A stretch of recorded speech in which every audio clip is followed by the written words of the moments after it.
nossas igrejas, e um homem muito usado por Deus, e ele deu um testemunho que me marcou, né? me impactou, e eu vou contar para vocês, porque eu quero estimular, eu quero aguçar você, estimular a tua fé aqui nessa noite. Quero que você creia num Deus de milagres, creia num Deus de maravilhas, num Deus de sinais, num Deus de prodígios, sabe? Nós muitas vezes, olha aqui na minha direção, preste atenção no que eu vou te falar. Nós muitas vezes nos acostumamos com aquela vida ordinária, o ordinário, sabe? Do dia a dia, né? Eu brinquei hoje pela manhã, né? As bênçãos de Deus, elas acontecem de maneira ordinária, todos os dias. Quando você vai fazer uma refeição, você tem ali sobre a sua mesa, você tem ali o alimento de cada dia, o que a gente tem que fazer? A gente tem que dar graças. Deus, obrigado, o Senhor tem me suprido, o Senhor tem cuidado de mim. Quando você levanta pela manhã, não é verdade? O ordinário, Deus está com a mão ali, só o fato de você levantar, respirar o ar, né? O Fernando Zanoni me pegou ali agora, falando, você toma um café reforçado de manhã? Eu não tenho hábito, né? Eu tenho hábito só de tomar o café preto, né? Aí falou, mas e pelo menos água? A primeira coisa, eu bebo água de madrugada, bebo água, a primeira coisa que eu faço quando eu levanto é tomar um copão de água, já hidratar, não é? É importante. Mas a gente vê Deus, a mão de Deus cuidando da gente, Deus nos dando a vida, não é? O fôlego da vida, você levanta, você, né? Apesar das lutas, todos aqui enfrentam aí seus desafios diários, mas você está com a mão de Deus sobre tua vida ali, você se troca, escova o dente, toma um banho e bota roupa para trabalhar e sai ali na convicção de que Deus está com a mão sobre você. Esse é o ordinário, né? Chega no teu trabalho, não sei se você tem feito isso, mas é importante, independente se você é patrão ou empregado, mas abençoar o lugar onde você está, onde Deus tem te colocado, dizer, Deus, abençoa as obras das minhas mãos, tudo que eu fizer seja abençoado, seja próspero, quero ver a presença do Senhor aqui, isso é importante, né? É o ordinário. Só que Deus, Ele tem por, eu vou usar uma expressão aqui, por hábito, leia as Escrituras, examine as Escrituras, você vai ver, Deus tem por hábito, Ele intervir na história humana de maneira extraordinária. O ordinário é essa caminhada diária que eu e você vivemos, né? Vemos a mão de Deus, Deus nos abençoando, nos sustentando, damos graças por tudo, mas Deus é um Deus de coisas extraordinárias, coisas que nos tocam, coisas que tocam a realidade humana de uma maneira poderosa e sobrenatural. Sobrenatural, eu creio no sobrenatural. O que quer dizer sobrenatural? Acima das forças naturais, da natureza. Deus intervém de maneira sobrenatural. Ele é o mesmo ontem, hoje e o será eternamente. Eu falei pela manhã e vou repetir aqui agora. Sabe, Deus não mudou. Deus não mudou. Jesus continua sendo o mesmo. Sabe aquele Jesus que viveu aqui nesse mundo, não é? Mais ou menos 33 anos aí de jornada nesse mundo antes da sua morte, da sua crucificação, e ele operou coisas extraordinárias. Eu falava hoje pela manhã e vou repetir aqui. Imagine só aquela mãezinha cujo filho único, que era um arrimo da família, era tudo para ela. O texto ali dá a entender que ela não tinha esposo, o filho era tudo que ela tinha, e aquele filho veio a falecer, aquele filho veio a morrer, e de repente vem ali aquele cortejo fúnebre, aquela mãe com certeza arrasada, arrebentada, não é? Em desespero, filho único dela, e ali morto o seu filho, e aí de repente surge Jesus, o Senhor Jesus. Ele intervém naquela situação. A palavra diz que Jesus para aquele cortejo, e Jesus ressuscita aquele menino, e Ele entrega aquele menino para sua mãe. Aleluia, que coisa extraordinária. Deus é um Deus de coisas extraordinárias. O evangelista contando, ele vai muito para a África. A realidade da África é muito diferente da nossa aqui, meus irmãos, muito diferente, né? Eu entendo até às vezes quando Jesus diz que a gente tem que ser como criança, não é? Para entrar no reino dos céus. Eles têm uma fé muito mais inocente do que a nossa. Nossa fé muitas vezes ela acaba sendo de uma certa forma minada por um racionalismo, sabe? Algumas coisas que parece que obstruem uma fé simples e genuína. Lá não, lá as pessoas levam a coisa muito no literal mesmo. Está escrito, Jesus disse, então tá bom. E eles se apegam àquilo. E o evangelista disse que foi fazer uma cruzada, não me recordo agora, numa das nações lá, um nome diferente, e diz que é legal, ele disse que eles reuniram debaixo de uma árvore, fizeram um palco lá, uma árvore bem grande assim, frondosa, e diz que começam a dançar e cantar, dura 4, 5 horas, sabe? Você que fica aí meio chateadinho, com 2 horas de culto, diz que é 4, 5 horas, aí diz que eles começam a cantar e dançar, e diz que vai juntando a multidão, e vai chegando, e gente, aí chegou a hora, ele usou uma expressão, que o pregador branco, tem um nome, você lembra, pastor Amaro? Cadê? Você não lembra também, né? Tem um nome, quem fala agora o pregador branco, tem uma expressão deles lá, e aí vai pregar, e aí ele subiu, e diz que veio no coração dele, se não me engano, 1 Coríntios capítulo 4, verso 20, diz, o texto sagrado diz que o reino de Deus, o apóstolo Paulo fala, o reino de Deus não consiste em palavras, mas em poder. Diz que isso veio no coração dele, que o reino é um reino de poder. Quantos creem num reino de poder?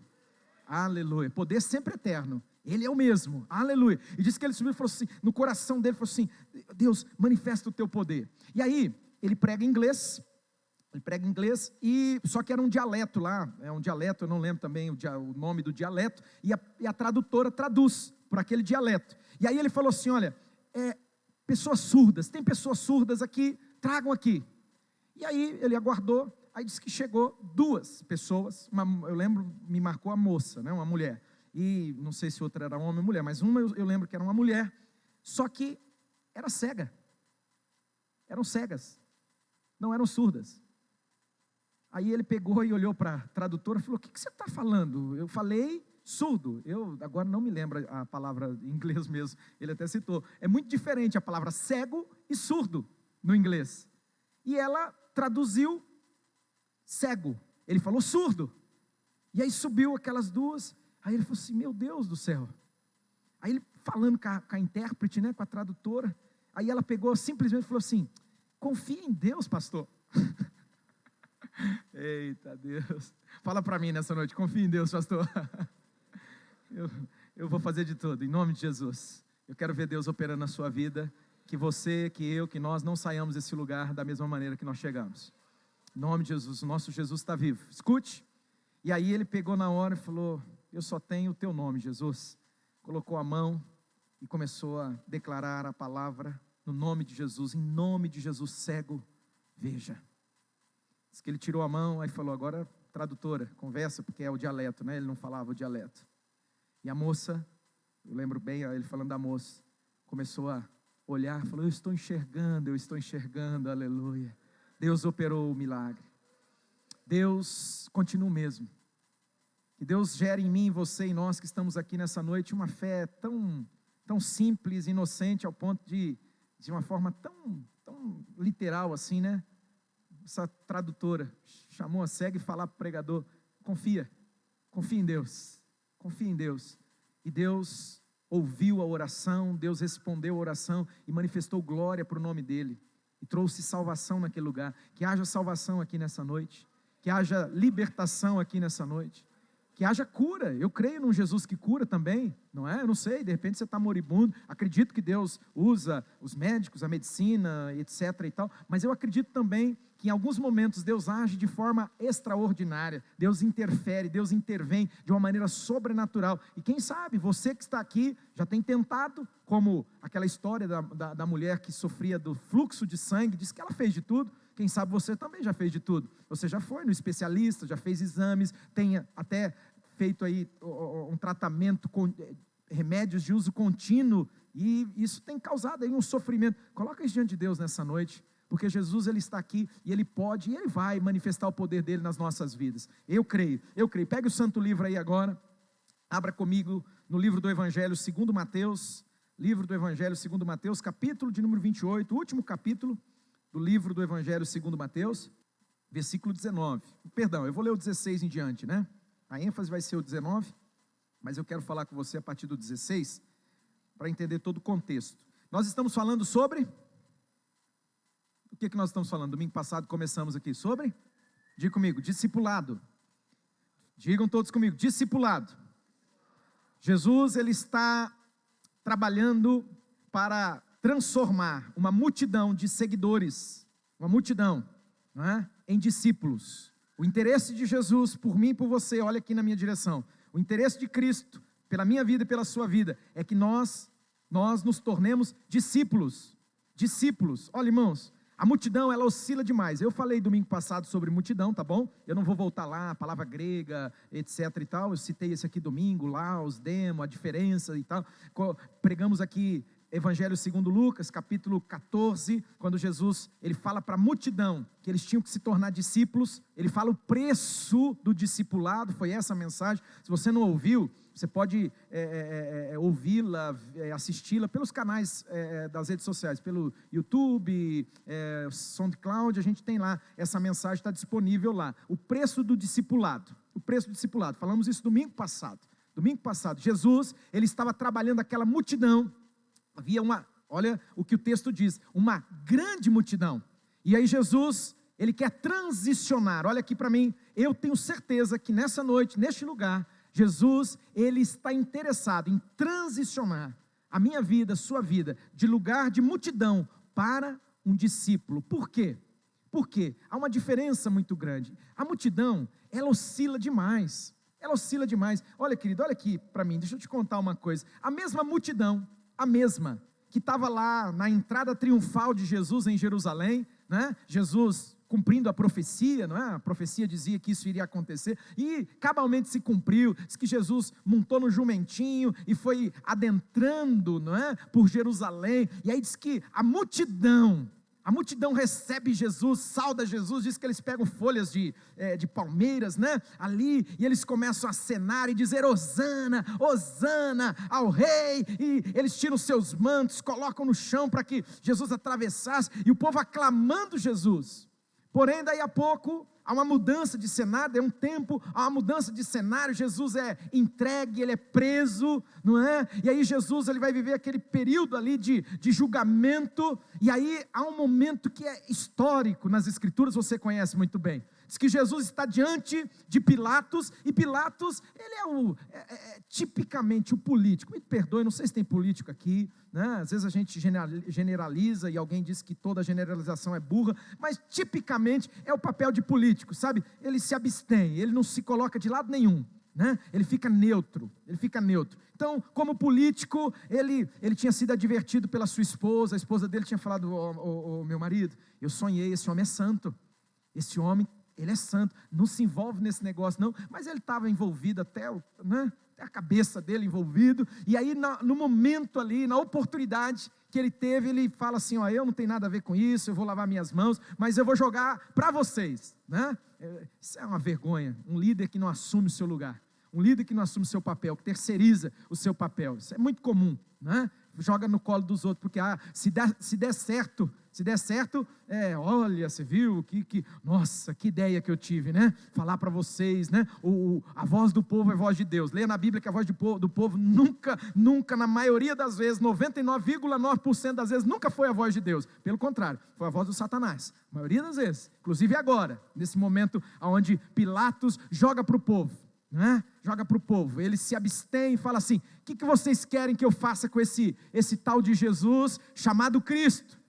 E quando ele fala isso, diz que do meio da multidão alguém brada, e diz que aonde a vaca vai, o boi vai atrás. É o nome disso, isso eu usei uma expressão de brincadeira aqui, mas literalmente se chama efeito manada. Efeito manada. Essa multidão que eu citei domingo passado, ela não reflete, ela não pensa, sabe? Ela só segue o fluxo. Para onde está indo o fluxo? Né? Para onde está indo? Está indo para cá. Mas para onde você está indo? Eu não sei, está todo mundo indo para cá. Você já viu aquele cara que para na fila e ele não sabe por que ele está na fila? Você já viu? Você já viu coisas? Gente, por exemplo, um dia eu assisti um negócio e falei: não, você está de brincadeira. O cara parava assim, ficava olhando para cima, e as pessoas paravam e ficavam olhando para cima. Aí alguém chegava, né, fazia parte de um experimento social lá, tipo uma pegadinha. Aí falou assim: o que você está fazendo? O cara: não, eu estou com o meu pescoço, com dor. E os outros, não é? Olha como que a multidão é. O que a multidão fez ali naquele momento? Você vê a mesma multidão que outrora ali, pouco tempo antes, empolgada: Hosana ao rei, aleluia. Essa mesma multidão, na hora que Pilatos diz: o que eu faço desse tal de Jesus chamado Cristo? Alguém diz o quê? Alguém disse o quê? Então, a multidão segue: crucifica, crucifica. Queridos, quando eu e você entendemos que fomos chamados para sermos, diga comigo, discípulos, nós vamos começar a ter uma postura diferente. E uma delas é não sermos mais massa de manobra, é não sermos mais multidão que segue o fluxo. Por que você está fazendo isso aqui? Todo mundo faz. Agora vou lembrar uma fala da minha mãe, quando eu era menino, né? Você, oxalá, todo cristão, nascido de novo, tivesse uma vozinha, e eu creio que há essa voz que é o Espírito Santo dizendo para nós, amém, povo de Deus? Uma vozinha dizendo assim, você não é todo mundo. A multidão pode fazer isso aí, mas você não é multidão, você é discípulo. Lembra alguém pede você, diga, Jesus quer te fazer um discípulo, aleluia. Falamos isso aqui domingo passado. E olha, esse texto que nós vamos ler aqui agora, ele é um momento muito crucial, muito importante dentro desse contexto, onde Jesus está gerando uma igreja de discípulos. É uma igreja de discípulos, não são seguidores, não é multidão. Irmãos, até tenho que tomar cuidado às vezes na fala, porque pode ter uma dupla interpretação de forma alguma, mas juntar multidão não é o mais difícil, não é mesmo, sabe? Faz alguma coisa assim que tenha qualidade, que assim, junta lá, bota lá, é que hoje eu sou muito velho assim, né? Não, sou novo, mas assim, eu não sei quem que está na moda aí, quem que é o Luan Santana, não é mais, né? Como? O lado da praça, né? O cara da cobra juntava o povo. Não, mas é pouquinha gente, não é multidão. Não, diga um artista famoso aí, desses cantores famosos de agora. Quem que é? Oi? The Stones mas é outra pegada. Faz show. O Luan Santana não é mais? Eu não sei porque eu estou com o Luan Santana na cabeça. Tem outro, não tem? Esses famosos aí. O sertanejo é um negócio, né, irmão? Não baixa esse negócio. Tem coisa que vem e vai. O sertanejo não veio e não foi mais embora. Esse troço ficou. Sertanejo universitário aí, né? Os caras nunca fizeram universidade, você sabia disso? Nunca. Mas é universitário. Escuta, brincadeira. Escuta, junta a multidão. Bota lá, faz. Multidão, tá? E aí? Qual que é o propósito? Não, Jesus, ele quer formar discípulos. Jesus caminhou com esses camaradas aqui durante mais ou menos 3 anos. Esses caras viram Jesus operando maravilhas, sinais e prodígios. Eles viram o filho da senhora lá, a viúva lá, que foi ressuscitado por Jesus. Jesus entregando o menino para sua mãe. Eles viram o morto de 4 dias, pasme, 4 dias. A irmã chegou e falou, Jesus, está fedendo. E Jesus falou, filha, fica fria. Na versão do Claudinei, na minha Bíblia, né? Na versão da tradução minha. Fica fria, filha, não esquenta a cabeça não. Eu vou fazer a obra completa. Acredita. Eu não tenho te dito? Se você crer, você vai ver a glória de Deus. A glória de Deus é tão poderosa que pega um morto fedorento, traz ele à vida. E eu acho que o fedor dissipou, foi embora. O processo que ele estava ali de putrefação, porque é isso que acontece, ele reverteu, ficou novinho o Lázaro. Eles viram Jesus curar um cego de nascença, ao ponto de ficarem maravilhados, falar assim, nossa, eles viram Jesus libertar pessoas de demônios. Imagina aquele gadareno que vivia acorrentado, queridos, preso por cadeias, por correntes, o demônio lá estribuchando, berrando, gritando, e Jesus dizia, saia desse homem. E o homem ser liberto, eles viram. Só que agora, olha que coisa interessante, Jesus havia já morrido, Jesus já havia ressuscitado, e Jesus tinha falado algo. Jesus disse, olha, eu vou encontrar vocês lá na Galileia, eu quero ter um tete a tete com vocês, eu quero ter um tempo com vocês. E esse tempo chegou, preste atenção no versículo de número 16, verso 16, capítulo 28, diz assim, o texto na versão da tradução da minha Bíblia, diz assim, olha, os 11 discípulos foram para a Galileia. Você entende que 11 porque o 12º, Judas, né, tinha, né, morreu o Judas. Então os 11, aquele grupo, eles foram para a Galileia, para o monte que Jesus lhes indicara. Jesus tinha marcado um encontro num lugar específico, falou, em tal lugar eu vou encontrar vocês. Eles foram para lá, que bom. Isso é um ótimo sinal, obediência, começa por aí, seguir a direção de Jesus. Jesus disse para você, filho, faz essa semana, você vai levantar às 5 da manhã, e você vai ter um tempo de oração, você vai me clamar, porque eu quero operar na sua vida. Obedece, faça o que Jesus está mandando, porque isso vai fazer a diferença na sua vida. Filho, essa semana você vai consagrar um jejum na quarta-feira, você vai consagrar um jejum. Lembra que jejum é disciplina espiritual. Cristão que não jejua e não ora, meu irmão, está fadado ao fracasso. Está fadado ao fracasso. Por isso que a igreja hoje é tão fraca. Por isso que a gente vê crentes, eu não gosto dessa palavra, porque crente qualquer um é, né? Se acreditar num toco, você é crente, né? Mas gente, aqui do contexto, né? Cristão fraco, não tem força. Não tem força, não tem vida de Deus. Você fala assim, meu Deus do céu, está parecendo uma galinha de Angola. Sabe a galinha de Angola? Não?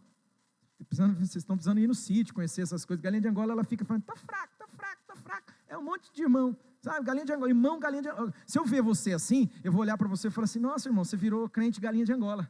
O que é o crente galinha de Angola? Está fraco. Por que está fraco? Não jejua, não ora. Os discípulos tinham passado por isso, aí. Um dia Jesus estava expulsando, um pai foi com um filho e disse, meu filho está endemoniado. Aí eles foram lá, fizeram e falaram e não saiu. Aí foram para Jesus e falaram, Jesus, não saiu. Aí Jesus foi lá, sai demônio saiu. Aí depois eles foram tudo assim, sabe, miudinho, chegaram para Jesus e falaram, por que a gente não expulsou o demônio do menino? Por que a gente não conseguiu libertar o menino? Jesus disse o quê? Porque vocês... Ajuda eu, meu povo. Ajuda eu. Por que vocês não... Eles perguntaram para Jesus, por que a gente não conseguiu expulsar o demônio do menino? Qual foi a resposta de Jesus? Porque vocês têm que jejuar mais, vocês têm que orar mais. Tem casta de demônio que só sai. Você está achando que jejum, oração é coisa de crente fanático? Você está achando que jejum, meu irmão, é coisa... antigamente, né, os crentes de antigamente que jejuavam. Por isso que os crentes de antigamente, você via que tinha poder de Deus na vida deles, né? Batia o pé, o Satanás corria. Hoje, meu Deus do céu, grita, berra, esperneia e não sai. Fica lá, o diabo fala, ri na cara do cara e fala assim, daqui eu não saio, daqui ninguém me tira.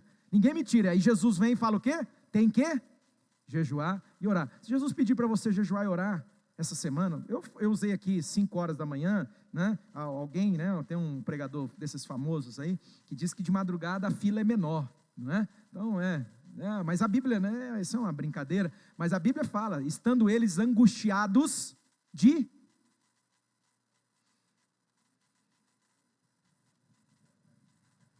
madrugada me buscarão.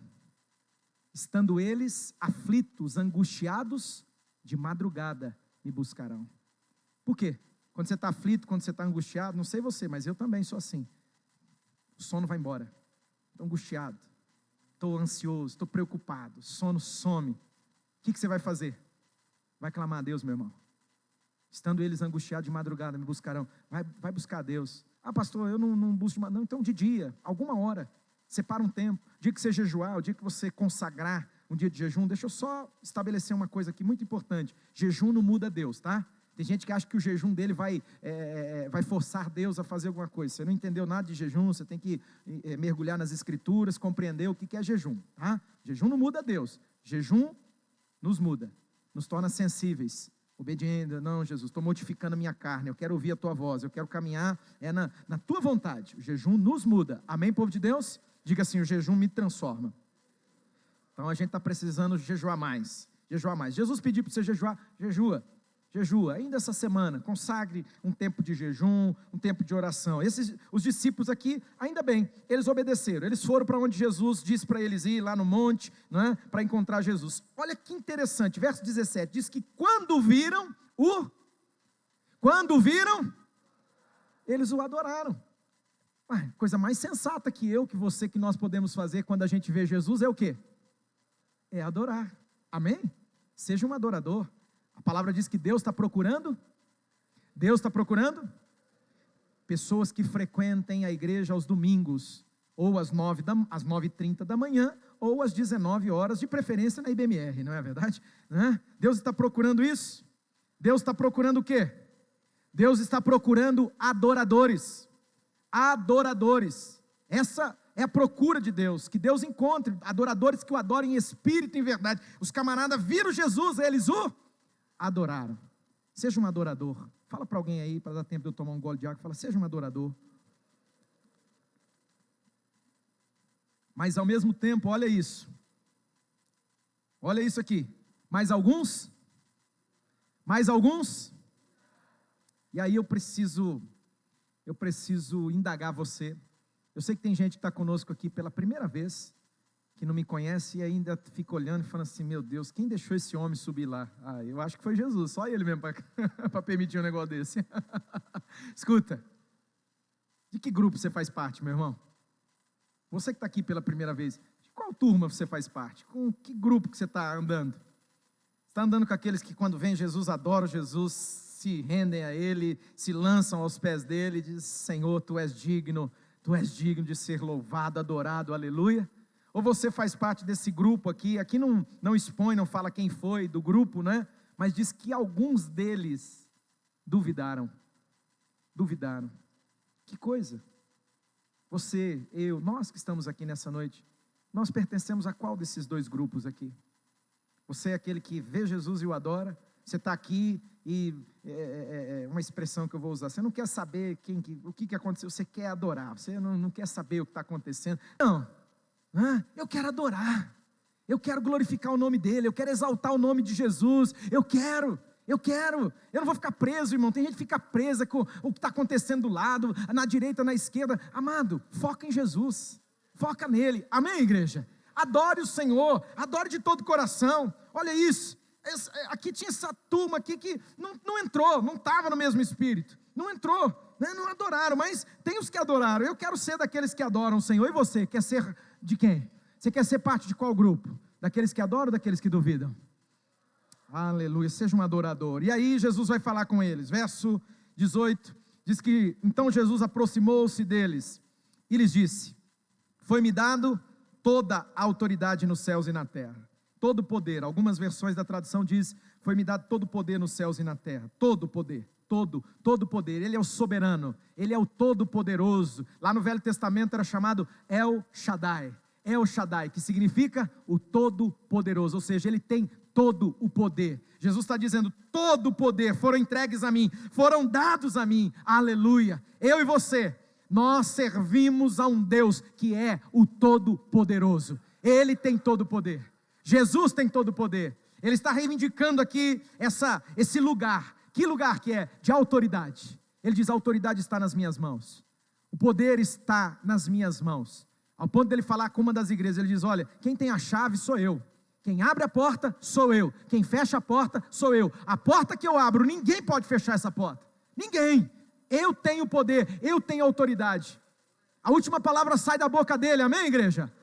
Talvez você chegou aqui, talvez você está debaixo de uma pressão, você está debaixo de alguma sentença, alguma palavra que está te causando aí um desespero.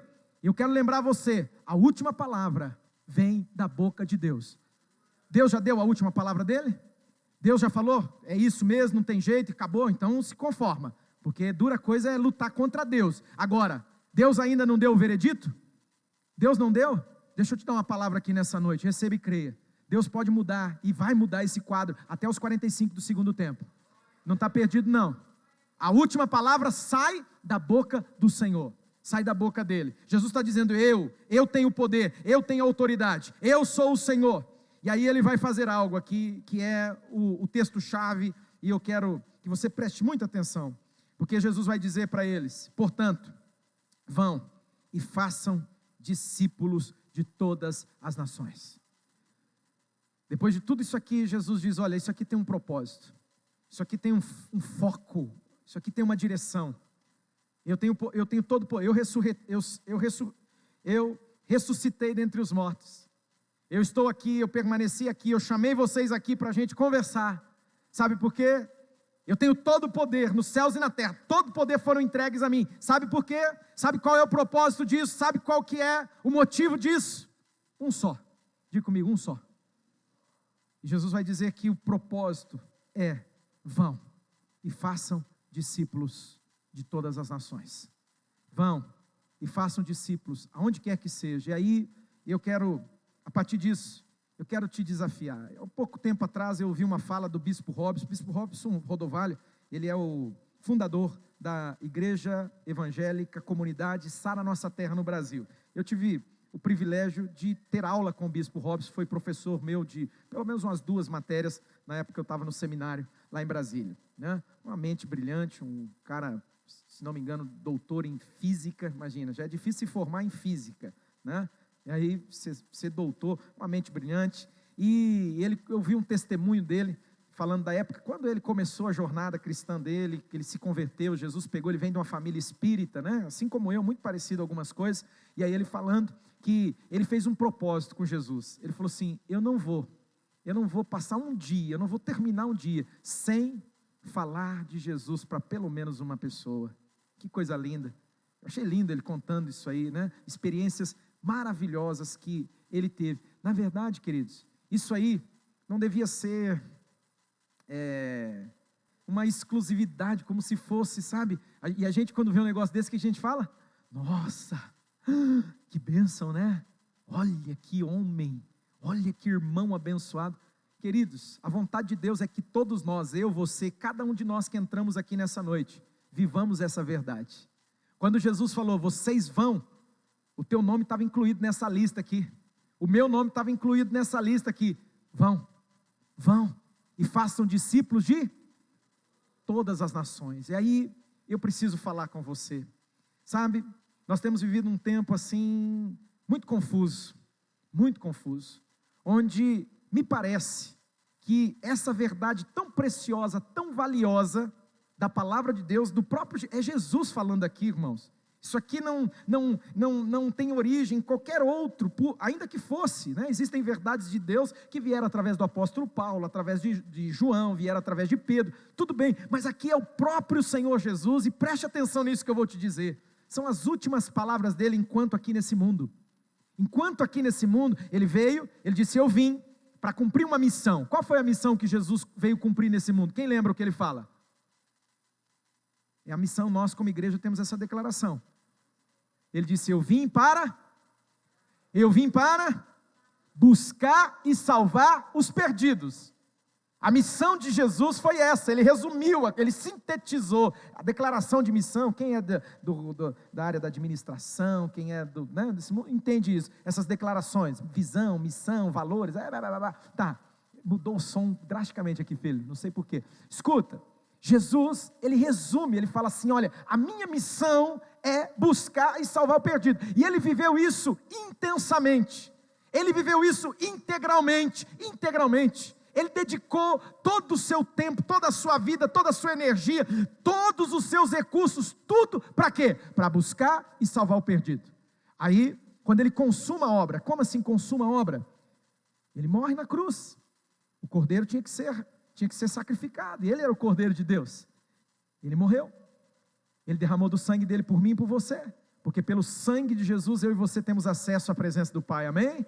Pelo sangue de Jesus, Jesus derrama o sangue dele, e ele, como ele prometeu, depois de 3 dias, ele ressuscita dentre os mortos, ele ressurge, Jesus é Deus, ele é Deus, Deus entre nós, o Emanuel, Deus conosco, aleluia. E aí ele começa a ser visto por muitas testemunhas. Primeiramente aparece para as Marias ali, para as mulheres no sepulcro, e vai sendo visto. E aí nesse último momento que ele marca um encontro e diz, eu vou ter uma reunião com vocês. Pensa que reunião solene é essa? Pensa que reunião importante é essa?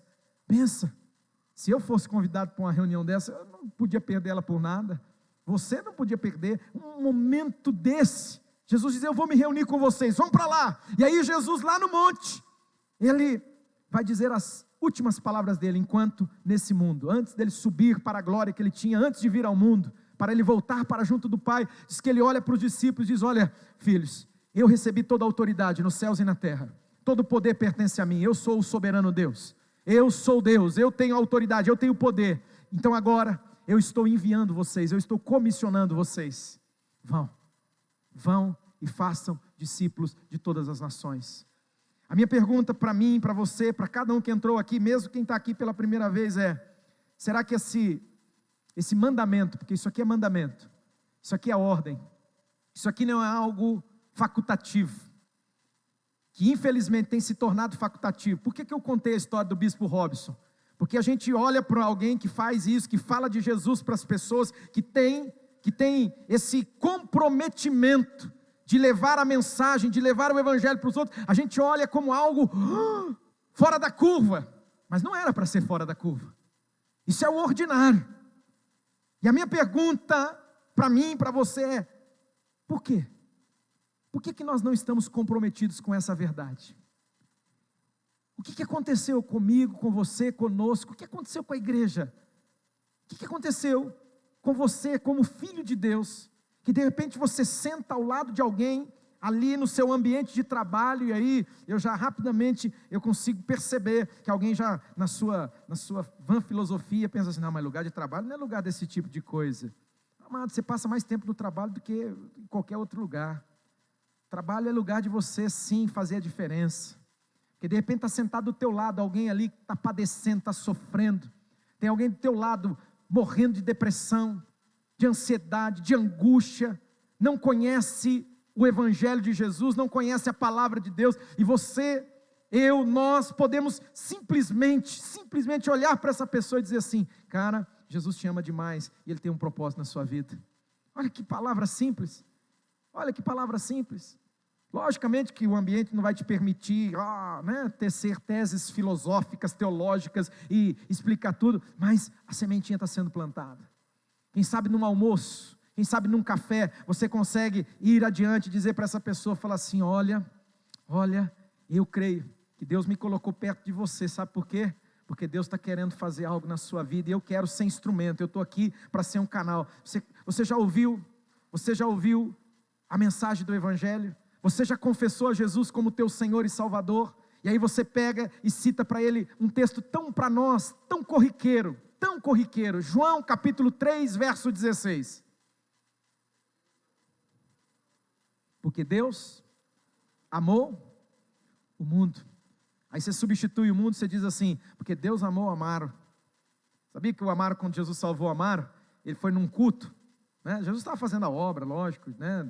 A Cláudia já vinha orando e tal, mas foi interessante, porque eu tenho a mania de falar assim: amado, e ele estava no culto, e ele depois contando, né? Ele chorou e tal, imagina. Aí ele falou assim, que quando eu falava amado, ele entendia Amaro, ele falou assim: nossa, esse homem está falando tudo para mim, o nome dele é Amaro. Aí eu falava amado, amados, né? E ele entendia Amaro.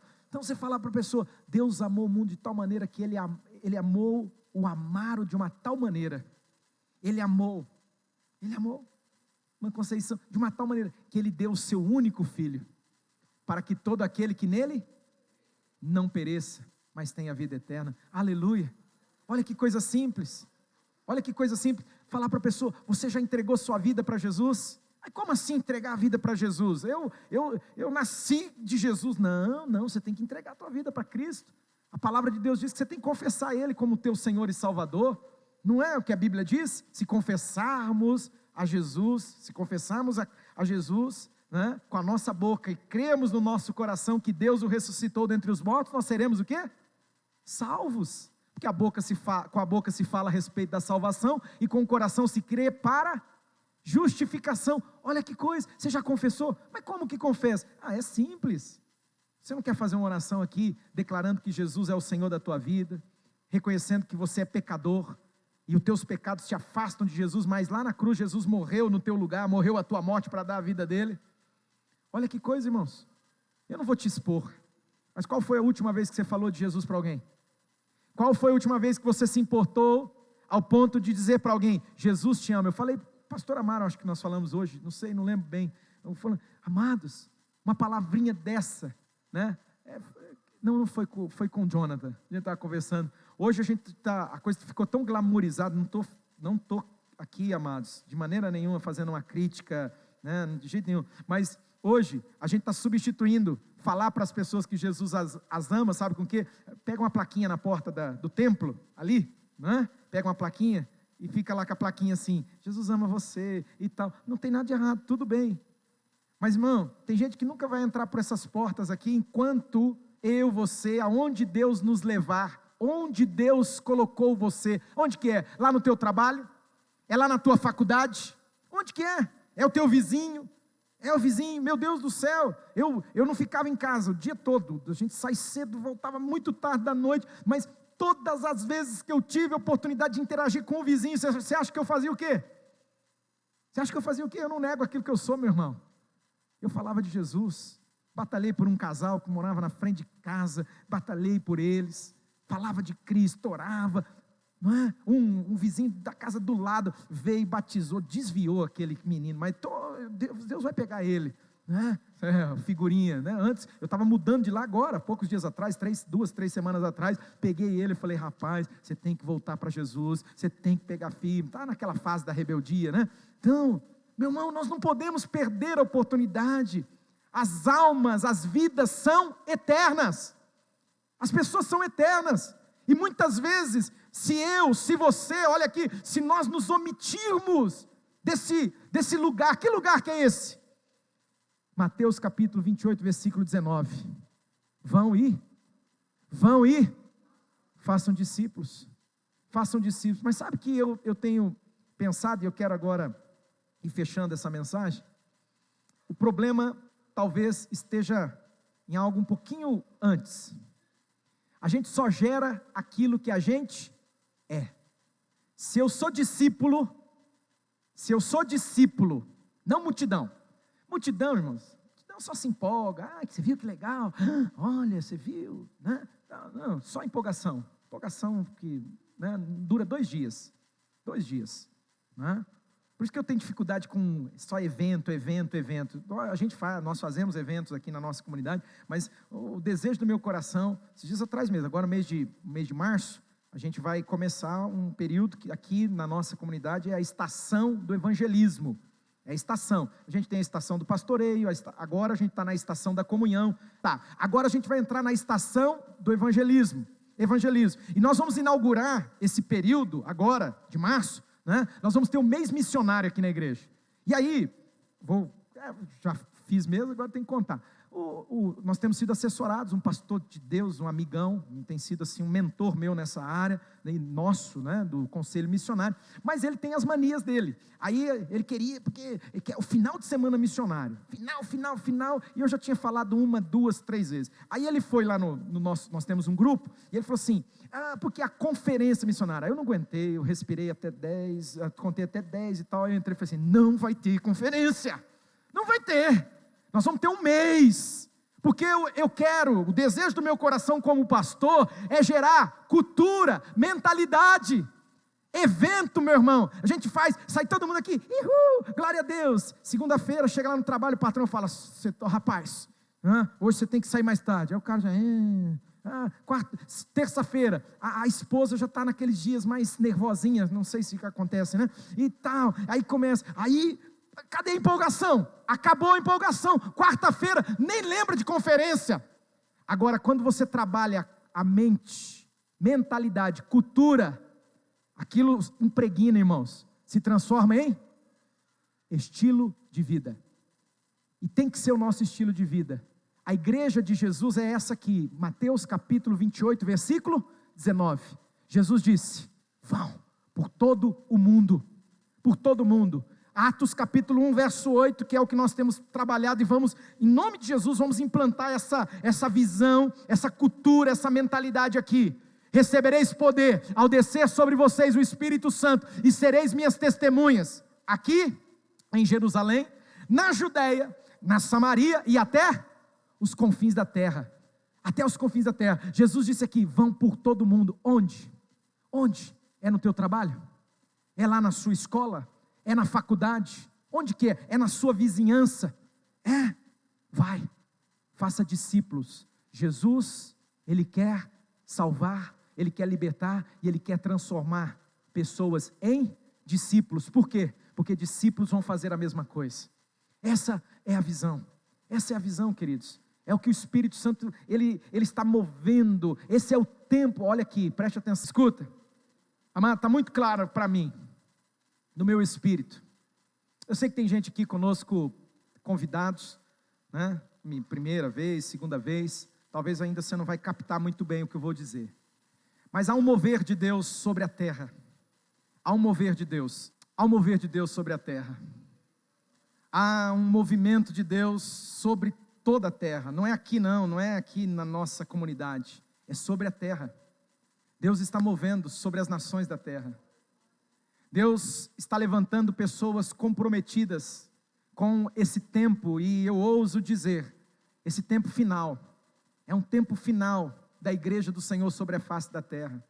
E nesse tempo, amados, nós vamos precisar mudar muito a nossa mentalidade e as nossas prioridades. Deixa eu alertar você para uma verdade. Olhe bem nos meus olhos aqui. Tudo passa, irmãos. Sabe o que vai permanecer? Sabe o que permanece para sempre? Só aquele que faz a vontade de Deus. Só. Essa vida aqui, ela é um vaporzinho, passa. E a gente fica de ilusão em ilusão, a gente fica buscando, né? Por isso tem gente desiludida, porque olha e fala assim, não há sentido, não há razão. Eu quero fazer um desafio para você aqui nessa noite. Eu quero renovar algo que foi Jesus que disse, não foi o Claudinei que disse. Jesus disse, o teu chamado, olha na minha direção, por favor, não se distrai com nada, nem com ninguém. Jesus, Ele disse, eu quero renovar essa palavra de Jesus para nós aqui. Ele disse para mim e para você, vão por todos os lugares, façam discípulos de todas as nações. Por exemplo, nós não pisamos em algumas nações, eu mesmo, mas eu fico tão feliz, porque tem pessoas que eu cuidei, pessoas que eu abençoei, né? Eu tenho uma moça que o começo da fé dela, eu fui o canal de Deus na vida dela. Hoje ela é uma missionária na Rússia, e de vez em quando eu vejo as fotos dela lá, meu coração derrete igual cera diante do fogo. Eu falo, oh Deus, Tu és maravilhoso. A gente pode orar pelos missionários, a gente pode contribuir, sustentá-los financeiramente, a gente pode apoiá-los, estão nas nações. Mas e eu, e você? Eu não sei onde Jesus tem te levado. Jesus disse para mim e para você, façam discípulos. Mas antes disso, a pergunta é, você é um discípulo de Jesus? Ou você é apenas alguém no meio da multidão? Alguém que acha legal, acha interessante, mas você não se comprometeu a esse ponto, a esse nível, de ser um discípulo de Jesus. Sabe por quê?